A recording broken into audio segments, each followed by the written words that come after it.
सभी को नमस्कार। अम्मा भगवान शरणम। श्री कल्की के गुरुकुल में आप सभी का स्वागत है। श्री कल्की के दिव्य उपस्थिति को बुलाते हुए अभी हम सभी प्रार्थना करेंगे। शिष्ट जनावन दुष्ट हरा खगतुर गौतम वाहन ते कल्की रूप परिपालय मां भक्तं ते परिपालय मां। शिष्ट जनावन दुष्ट हरा खगतुर गौतम वाहन ते कल्की रूप परिपालय मां भक्तं ते परिपालय मां। शिष्ट जनावन दुष्ट हरा खगतुर गौतम वाहन ते कल्की रूप परिपालय मां भक्तं ते परिपालय मां। धीरे से आंखें खोलिए। आज हम धर्मा 39 में दिए गए श्री अम्मा भगवान के टीचिंग्स को गहराई से देखेंगे। हर दिन कई सारे चमत्कार विश्व में श्री कल्की कर रहे हैं। चमत्कार प्राकृतिक सिद्धांत का विरुद्धाचरण नहीं करते, वो उच्च सिद्धांतों के अनुयायी होते हैं। चमत्कार के उद्देश्य है आपके मन के चंगुल से आपको मुक्त करना। दुबई में एक भक्त के घर श्री अम्मा के हाथ पूरी तरह से फिजिकल हो गया। आप यहाँ इस श्री मूर्ति चमत्कार में देख सकते हैं। श्री भगवान जी के दिव्य वाणी को अभी हम सुनेंगे। The darker side exists for the whole humanity, not just an individual. And you must also understand that in our teaching, there is no such thing as the individual. There is just humanity. That is humanity's darker side. Because we even know how to transfer our thoughts and part of the mind from one to the other. It's all transferable. So it is all there in human consciousness. So if there is a small little village, and if a lot of people have frustration, then it could break out in one person and he could become a maniac. Now he's becoming a maniac and the rest are responsible for that. On the other hand, we put him in jail and we hang him, not realizing that we as a community made him into a maniac. So that's our understanding, Yes. We do not think of an individual as something separate. It can't exist for us. You cannot speak of an atom or the universe saying this atom is independent of the universe. That an atom does not exist. So we cannot talk of somebody as being a true individual in that sense of the term. जहाँ पूछा गया है क्या अंधेरा पक्ष व्यक्ति के लिए नहीं पूरे मानव जाति के लिए भी होता है, श्री भगवान जी ने उत्तर में इस तरह बताया। आपको हमारे टीचिंग को सही तरीके से समझना ज़रूरी है। हमारे अनुसार व्यक्ति कोई अलग नहीं है, हमारे लिए केवल मानव जाति है। जो भी अंधेरा पक्ष है वो पूरे मानव जाति का है। हमें ये भी पता है कि कैसे आपके विचार ट्रांसफ़र किया जा सकता है, कैसे मन के एक हिस्से को एक व्यक्ति से दूसरे व्यक्ति में ट्रांसफ़र किया जा सकता है। सब कुछ ही ट्रांसफ़र किया जा सकता है क्योंकि सब कुछ मानव चैतन्य में ही स्थित है। मान लीजिए एक छोटे से गांव में बहुत सारे लोग निराश होकर जीवन को जी रहे हैं, तो वो सब एक ही व्यक्ति के अंदर उभर के बाहर आ सकता है। वो व्यक्ति पागल हो जा सकते हैं। वो व्यक्ति पागल होने के लिए उस गांव के सभी जिम्मेदार हैं। उस व्यक्ति को पागल करके आप उन्हें पागल खाने में या जेल में उसके कारनामों के लिए उसको आप मृत्युदंड भी दे सकते हैं, किंतु वो व्यक्ति वैसे हो जाने के लिए पूरे समाज जिम्मेदार है। इसी दृष्टि से हम सब कुछ देखते हैं। हम कभी भी व्यक्ति को अलग करके नहीं देखते हैं। हमारे लिए व्यक्ति अलग से है ही नहीं। आप इस विश्व में एक परमाणु को अलग हिस्से के रूप में बात नहीं कर सकते। ऐसे अलग परमाणु अस्तित्व में है ही नहीं। वैसे स्वच्छ व्यक्ति करके कोई भी नहीं है। हर एक व्यक्ति में ये अंधेरा पक्ष भी है। जीवन मुक्ति पाए हुए व्यक्ति कैसे जीवन को जीते हैं, श्री भगवान जी से सुनेंगे। The awakened one is transparent. The unawakened one is not transparent. मुक्ति पाए हुए व्यक्ति स्वच्छ है, मुक्ति ना पाने की अवस्था में व्यक्ति अस्वच्छ है। मुक्ति पाए हुए व्यक्ति में व्यक्ति करके कोई अस्तित्व अनुभव नहीं करते। उनके भीतर अपने आप को किसी भी प्रकार की इमेज के साथ प्रोजेक्ट करने की ज़रूरत नहीं होता, ना ही वो अपने इमेज को डिफेंड करते हैं, अपने आप को रक्षा करने की कोशिश करते हैं। वहाँ पर मैनिपुलेट करने की, किसी भी प्रकार की मिलावट या किसी भी प्रकार की हेर फेर की ज़रूरत ही नहीं। वो जैसे हैं वैसे ही होते हैं, इसीलिए वो स्वच्छ है। मुक्ति ना पाने के अवस्था में व्यक्ति के भीतर मैं की भाव, अलगाव की भाव होने के वजह से वो अपने आप के बारे में हमेशा एक अच्छा इमेज प्रक्षेपण करने की कोशिश में लगे रहते हैं और इस इमेज को हमेशा प्रोटेक्ट करने की, डिफेंड करने की एक कोशिश भी करते रहते हैं। वो हमेशा दूसरों को प्रसन्न रखने की कोशिश करते हैं, दूसरों को तुच्छ दृष्टि से देखते हैं। अपने असलियत के बारे में वो पूर्ण रूप से अनभिज्ञ है, इसीलिए वो दूसरों के साथ भी ट्रांसपेरेंट, स्वच्छ नहीं है। मुक्ति ना पाने के व्यक्ति, मान लीजिए उनके ऑफिस में जो भी काम दिया जा रहा है, उनके मैनेजर जो भी बता रहे हैं वो सब कुछ कर रहे हैं, उनको थोड़ा संघर्ष करना भी पड़ रहा है तो भी वो एक्स्ट्रा काम कर ही रहे हैं। कभी कभार मैनेजर जब नहीं देखते हैं या नहीं होते हैं, वो अपने सबॉर्डिनेट्स के ऊपर पूरा काम थोप कर उनसे भी काम करवा लेते हैं। ये सब वो इसलिए नहीं कर रहे हैं क्योंकि वो बहुत जिम्मेदार हैं, बहुत मेहनती हैं, मगर इसलिए कर रहे हैं कि उनके मैनेजर के सामने उनको रिस्पॉन्सिबल होने का, हार्ड वर्किंग होने का एक इमेज मेंटेन करना है, ताकि वो आगे जाके कोई प्रमोशन या कोई सैलरी हाइक प्राप्त करें। मान लीजिए अगर सच पता चल गया कि वो सारा काम खुद नहीं कर रहे हैं, दूसरों के साथ भी करवा रहे हैं, मैनेजर को ये बात पता चल गया। जब वो प्रश्न करेंगे तो वो वहाँ पर हज़ारों स्पष्टीकरण देना शुरू करेंगे, कोई ना कोई एक्सप्लेनेशन देकर वो अपने इमेज को वहाँ पर प्रोटेक्ट करने की कोशिश करते हैं, क्योंकि वहाँ पर वो अस्वच्छ है, इसीलिए वो हेर फेर करते रहते हैं। अगर वही एक मुक्ति पाए हुए व्यक्ति के साथ होता है, मान लीजिए उनके मैनेजर उनको बहुत ज़्यादा काम दे रहे हैं, उनके पास बहुत एनर्जी होता है, इसीलिए वो झट से काम को एफिशिएंटली कर लेते हैं। कभी कभार ज़्यादा काम वो अपने से लेकर करते हैं, किंतु कभी उनके पास समय नहीं है तो भी उनको ज़्यादा काम करने के लिए बताया जा रहा है, या उनके पास एनर्जी है मगर उनके हिस्से के काम नहीं है तो भी उनको करने के लिए बताया जा रहा है। तो हो सकता है कि वो स्पष्ट रूप से वहाँ पर उनके सीमा को बताएंगे और वो कितना कर पाएंगे उतना ही करेंगे। वो अपने एक इमेज प्रोजेक्ट करने की कोशिश नहीं करते, ना ही उस इमेज को बचाने की कोशिश करते हैं। वो हमेशा सचेतनता के साथ रहते हैं, इसीलिए वो स्वच्छ है। टाइमलेस इनसाइट्स को देखते हैं। कोई भी कार्य सचेतनता से या असचेतनता से हो रहा है, इसे जानने की परिमापक द्वंद्व है।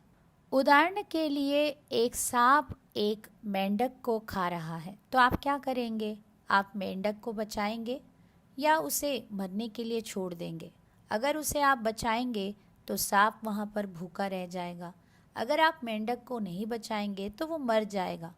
नहीं, इसमें मुझे नहीं पड़ना है, मुझे तो यहाँ से चले ही जाना है करके आप वहाँ से चले जाएंगे। अगर आप उसे उपेक्षित करके चले भी जाते हैं या मेंढक को आप मदद करते हैं या सांप को मदद करते हैं, कोई भी कार्य सही कार्य तभी होगा जब आप पूर्ण सचेतनता के साथ उस कार्य को करते हैं। जब कार्य को सचेतनता के साथ किया जाता है तब वहाँ पर किसी भी प्रकार के नकारात्मक कर्म आप अर्जन नहीं करते। किंतु हम कैसे जाने कि हमने कार्य को सचेतनता के साथ किया है या नहीं? आपके भीतर की दुविधा आपको ये बताएगा कि आपने उस कार्य को सचेत होकर किया है या नहीं किया है।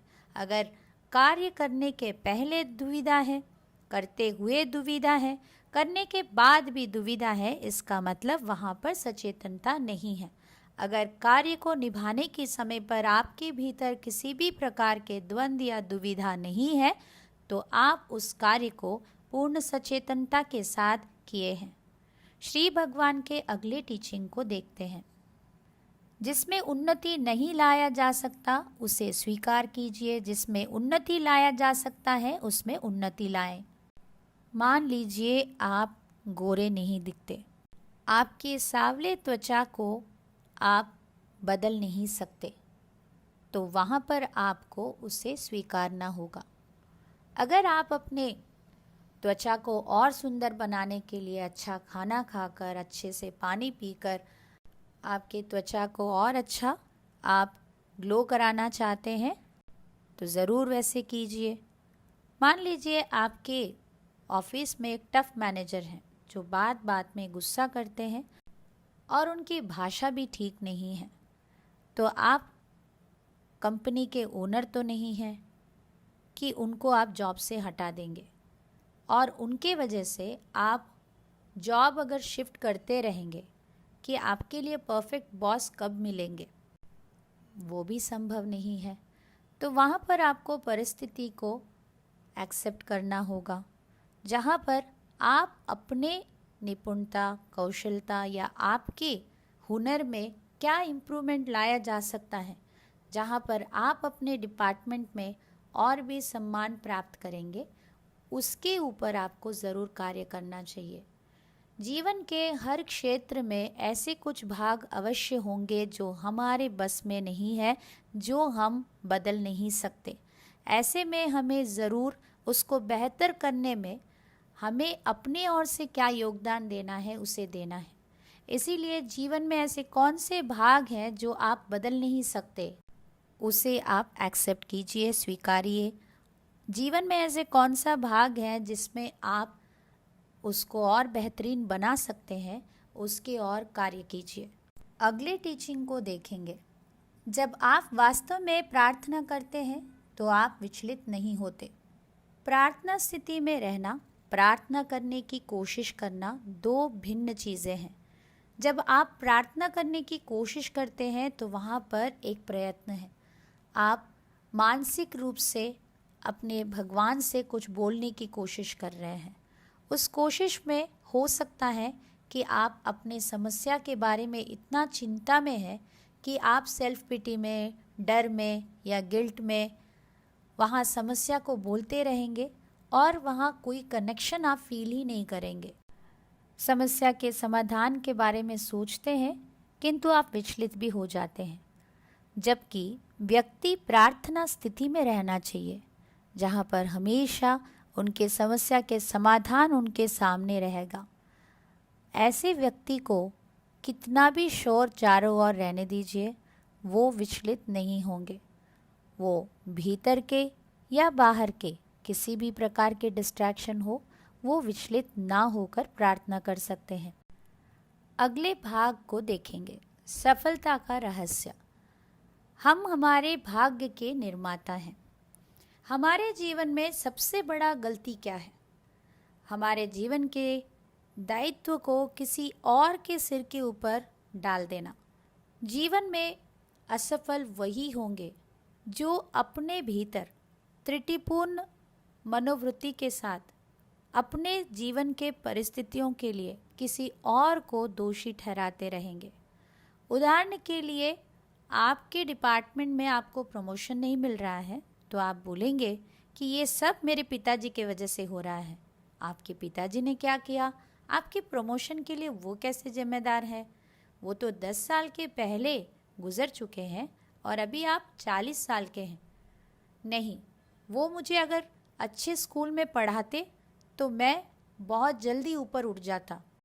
मैं बहुत छोटे स्कूल में पढ़ाई किया, इसीलिए मुझे जो चीज़ें बताया जाता है बस मैं उतना ही करता हूँ, उससे ज़्यादा क्रिएटिव मैं नहीं हो पाता हूँ। अगर यह सच है, अब्दुल कलाम के जैसे महान व्यक्ति इतने छोटे से स्कूल में पढ़ाई करके कैसे उतने ऊंचे स्तर पे पहुँचे? समस्या यहाँ पर आपने कौन से स्कूल में पढ़ाई किया, आपने क्या पढ़ाई किया नहीं, बल्कि दूसरों को दोष देने का मनोवृत्ति। अगर ये एटीट्यूड रहेगा तो आप देश के बेहतरीन स्कूल में पढ़ाई करके भी आप अपने जीवन में सफल नहीं होने के लिए कोई नया बहाना ढूंढ ही लेंगे। याद रखें, जीवन में सफल ना होने के लिए हम जो भी बहाना बता रहे हैं वो हमारा एक लिमिटिंग बिलीफ है, वो हमारा एक सीमित मान्यता है। अपने आप को ऊपर उठाने के लिए हायर स्टैंडर्ड्स रखना चाहिए। आप अपने भीतर की नेगेटिव बिलीफ्स को पहचानिए और सही चेष्टा करते हुए आप अपने लक्ष्य को ज़रूर हासिल कर सकते हैं। भगवान उन्हीं को मदद कर सकते हैं जो स्वयं को मदद करने के लिए इच्छुक हैं। अनुग्रह के साथ आपके सपने ज़रूर साकार हो पाएंगे। आंखें बंद कीजिए और अपने आप को बताना शुरू कीजिए, I am the architect of my destiny. मैं मेरे भाग्य का निर्माता हूँ, मैं मेरे भाग्य का निर्माता हूँ, मैं मेरे भाग्य का निर्माता हूँ। कुछ समय के लिए यह वाक्य को आप अपने आप को दोहराते रहिए।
परम ज्योति के चमत्कार सुनेंगे। আমি বেলগামের হারালাকাট্টি গ্রাম থেকে লক্ষ্মী বলছি। আমার শাশুড়ি মা 100 বছর বেঁচে ছিলেন। বয়স অনুসারে তিনি বেশ শক্তপোক্ত এবং স্বাস্থ্যবতী ছিলেন।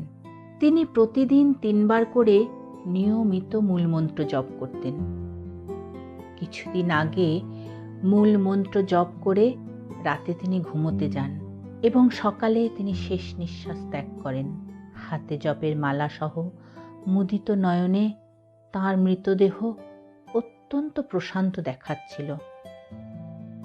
গতকাল ৭৪,০০০ দীক্ষা প্রক্রিয়া চলাকালীন তাকে আমি শ্রী আম্মা এবং শ্রী ভগবানের সাথে আমাদের বাড়িতে প্রবেশ করতে দেখি। বাড়িতে প্রবেশ করে তিনি বাড়ির ছোটদের সঙ্গে বিছানায় বসেন। আমি তাকে বলি যে আমি তার সঙ্গে যেতে চাই। আমি স্পষ্ট তার কণ্ঠ শুনলাম যে তিনি বলছেন, তোমার কন্যা ছোট, তাকে তোমার দেখাশোনা করা প্রয়োজন। জীবনে তাকে সফলভাবে প্রতিষ্ঠিত হতে সাহায্য করতে হবে। কিন্তু আমি জোর দিয়ে বলি, ওর বাবা খুব বুদ্ধিমান এবং তিনি ওর দেখাশোনা করতে সক্ষম। আমি আবারও বলি যে আমি খুবই শোকাহত এবং আমি তাঁর সঙ্গে যেতে চাই। কিন্তু তিনি দৃঢ়ভাবে আমাকে প্রত্যাখ্যান করে শ্রী আম্মা এবং শ্রী ভগবানের সাথে আমাদের বাড়ি থেকে বেরিয়ে গেলেন। তাকে হারিয়ে আমার মনের গভীর বেদনা থাকলেও আমি আশ্বস্ত হলাম এই ভেবে যে শ্রী আম্মা ও শ্রী ভগবান সর্বত্র সর্বক্ষণ তাঁর সঙ্গে রয়েছেন। আমাদের সবার সঙ্গে ইহজীবন ও মরণোত্তর জীবন উভয় ক্ষেত্রেই সঙ্গে থাকার জন্য শ্রী কল্কিকে অশেষ কৃতজ্ঞতা জানাই। जीवन में जो भी अनुग्रह हमने प्राप्त किया उसे बार बार याद करते हुए ईश्वर को कृतज्ञता व्यक्त कीजिए, तभी आपके जीवन में चमत्कार और भी होने लगेंगे। अभी आप प्रार्थना करेंगे श्री कल्की से कि वो आपको मदद करें। जो भी ज्ञान आपने प्राप्त किया वो आपके लिए व्यक्तिगत रियलाइजेशन बनने के लिए अनुरोध कीजिए। शिष्टजनावन दुष्टहरा खगतुरगोतमवाहन ते कल्किरूप परिपालय मां भक्तं ते परिपालय मां। शिष्टजनावन दुष्टहरा खगतुरगोतमवाहन ते कल्किरूप परिपालय मां भक्तं ते परिपालय मां। शिष्टजनावन दुष्टहरा खगतुरगोतमवाहन ते कल्किरूप परिपालय मां भक्तं ते परिपालय मां।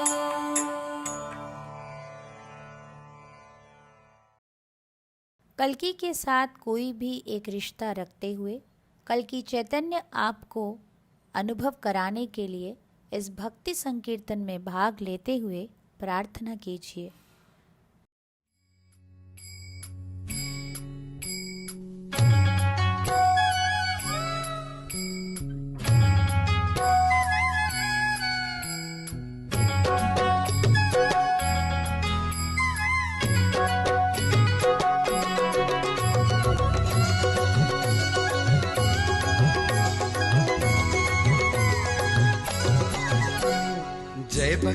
जय भगवान नाम जपो रे, श्री भगवान नाम जपो रे। जय भगवान नाम जपो रे, श्री भगवान नाम जपो रे। कलयुग देवता जय भगवान की, कलयुग देवता जय भगवान की। तन मन एक होकर नाम जपो रे, तन मन एक होकर नाम जपो रे। जय भगवान नाम जपो रे, श्री भगवान नाम जपो रे। जय भगवान नाम जपो रे, श्री भगवान नाम जपो रे।